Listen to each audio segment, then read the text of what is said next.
Rain drizzled softly over downtown Chicago, washing the streets in silver light as people hurried to their evening plans. Inside a cozy Italian restaurant called La Vetta, warm lamps flickered over wine glasses and laughter echoed across tables. But in one quiet corner, a young woman sat nervously, checking her phone every few seconds. Her name was Lila Carter, 27, bright-eyed, dressed in a soft blue dress, and sitting in a wheelchair. 2 years ago, a car accident had taken her ability to walk. Once a ballet instructor with dreams of opening her own studio, Lila now worked remotely as a freelance designer, trying to rebuild her confidence. Her best friend, Marissa, had convinced her to go on a blind date tonight. "You've been hiding too long," Marissa had said. "This guy's successful, kind, and he knows about your condition. He's different, Lila. Just try." But as Lila sat there, minutes turning into half an hour, she began to feel that familiar sinking feeling. Something was off. The waiter passed by again and offered a sympathetic smile. "Would you like another drink, miss?" Lila nodded faintly. "Maybe just water, please." Across the restaurant, 3 young men watched her from another table, whispering and laughing. One of them, Chase Dwyer, tall and arrogant, had been Marissa's ex-boyfriend, and the one who had orchestrated this so-called blind date. He had tricked Lila into coming, using a fake profile and a fake name. "Can you believe she actually showed up?" one of them snickered. "Man, this is messed up." Chase smirked. "Relax. It's just a joke. She's been playing pity princess for too long. Maybe this will teach her reality." But fate was listening that night. Because at the next table sat Ethan Hale, a 35-year-old single father and CEO of a global tech company, Hale Innovations. He was there for a quiet dinner after a long day of meetings, tired, lonely, and thinking about his 8-year-old daughter Sophie, who had been asking why he never smiled anymore. Ethan noticed Lila almost instantly. The nervous glances. The way her hand trembled slightly as she checked her phone. And the group of men laughing nearby. He saw everything, including the moment Lila's face fell when she realized she'd been stood up. When she turned to leave, fumbling with her wheelchair in embarrassment, one of the men accidentally dropped his napkin and muttered loudly, "Guess her date couldn't find the ramp." The others laughed. Ethan's jaw tightened. Something inside him, anger, empathy, maybe both, made him stand up. He walked over to her table. "Excuse me," he said, his voice calm but firm. "Are you Lila?" Lila froze. Yes, who are you?" He smiled faintly. Ethan Hale. "I'm so sorry I'm late." Confused, Lila blinked. "You're my date?" "Of course," Ethan replied, pulling out the chair across from her. "Traffic was horrible and I should have called. I hope you didn't wait too long." He sat down smoothly, ignoring the shocked faces of the men nearby. Lila's heart pounded. She didn't know what was happening, but his kind tone and steady eyes felt genuine. "No, it's fine," she said softly. Ethan signaled the waiter. "Can we get the lady another drink? And maybe the dinner menu again?" As they talked, Lila began to relax, though part of her was still unsure. Across the room, Chase and his friends grew restless. "What the hell is happening?" one of them whispered. "Who is that guy?" "That's Ethan Hale," another muttered, recognizing him from the business section of the newspaper. "The tech billionaire." Chase swallowed hard. At the table, Ethan leaned forward slightly. "You have the kindest eyes," he said. "And I don't mean to pry, but something tells me this night didn't start off the way you expected." Lila looked down, her voice trembling. "I think someone was playing a joke. I'm sorry. I probably shouldn't have come." "Don't apologize for other people's cruelty," Ethan said quietly. "Sometimes, life puts us in the wrong place to lead us to the right person." She met his gaze, and for the first time in years she didn't feel broken. She felt seen. Meanwhile, Chase's confidence melted into panic as Ethan glanced his way. The CEO's cold stare made it clear he knew everything. By the end of the evening, Lila was laughing, genuinely laughing, as they shared stories about food disasters and childhood dreams. For the first time since her accident, she forgot her wheelchair even existed. When Ethan stood to leave, he said, "Lila, can I see you again? Not because I pity you, but because I admire you." She hesitated, then smiled through tears. "Yes, I'd like that." Outside, as Ethan helped her into a cab, he whispered, "You deserve nights that start with pain but end with peace." As her car drove away, Ethan looked back at Chase's table. "Some jokes," he said quietly, "say more about the fool who tells them than the person they're aimed at." Chase couldn't meet his eyes. Weeks passed since that night at La Vetta.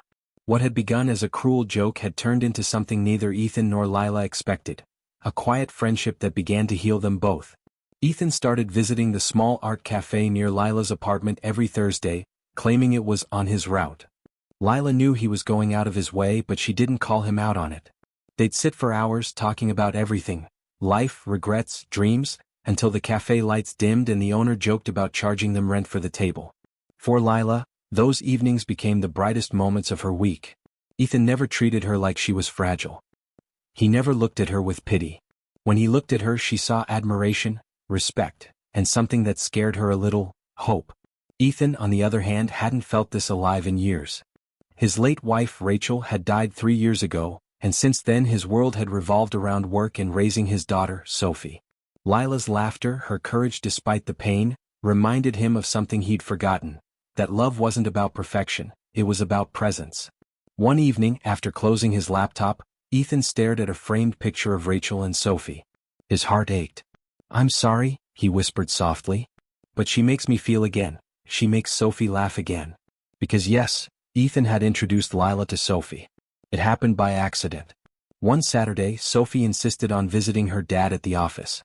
When she met Lila, who had come by to drop off some designs Ethan had asked her to review, the little girl had instantly taken to her. Within minutes, they were painting doodles on sticky notes and giggling together. Later that evening, Sophie tugged on her father's sleeve. "Dad," she whispered, "you smile more when she's around. You should keep her." Ethan laughed but didn't answer. Deep down he knew Sophie was right. But not everyone was happy about their growing closeness. Chase Dwyer, the man behind the cruel prank, had seen pictures of Ethan and Lila circulating online. A paparazzi photo of them at a charity dinner had gone mildly viral. The caption read, "Billionaire Ethan Hale seen with mystery woman in wheelchair. Love knows no limits." Chase's jealousy burned. His father, a board member at Hale Innovations, had been pressuring Ethan to consider Chase for a major project contract. Now Chase worried his prank might come to light and destroy his future. Meanwhile, Lila was fighting her own battle. Though she smiled and laughed, the truth was that her therapy sessions had become more painful. Her doctor had warned her that the nerve damage in her spine might worsen without further surgery she couldn't afford. She kept it from Ethan, not wanting to look weak. But one evening, as she helped Sophie with an art project, she dropped a paintbrush. When she leaned down to pick it up, her arm trembled uncontrollably. She froze, panic flashing across her face. Ethan, who had been watching from the doorway, rushed over. "Lila, what's wrong?" "It's fine," she insisted, forcing a smile. "Just tired." He didn't believe her. He took her hands, steady, warm, firm. "Don't hide from me. Please." Tears welled in her eyes. "I can't afford another surgery, Ethan. I've already sold everything. I can't go through that again, not the hospital, not the debt, not the pity." Ethan's heart broke. "You should have told me," he whispered. "We'll figure it out together." "Ethan, no," she said firmly. "You've already done enough. I don't want to be another person you have to save." He looked at her for a long moment. "You're not someone I have to save, Lila. You're someone I want to stand beside, even if it hurts."